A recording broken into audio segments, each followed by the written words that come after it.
Keď sa povie klbová výživa, jedna látka sa opakuje stále dokola. Glukozamín. Ale funguje vôbec?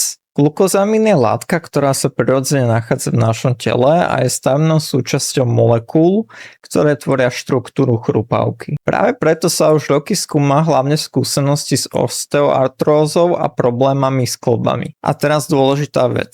Nie je to žiadny zázračný liek. Výsledky štúdií sú totiž zmiešané. Niektoré ukazujú prínos, iné výrazný efekt nepotvrdili. Takže ak si kupujete klbovú výživu, podľa mňa nedáva zmysel pozerať iba na jednu látku a obrovské číslo na obale. Dôležité je pozrieť sa na celé zloženie produktu. Preto napríklad Joint Boost nekombinuje iba glukozamín, ale aj chondroitín, MSM, kolagen typu 2, vitamín C, kyselinu hyaluronovú, kurkumu, bosveliu a piperín.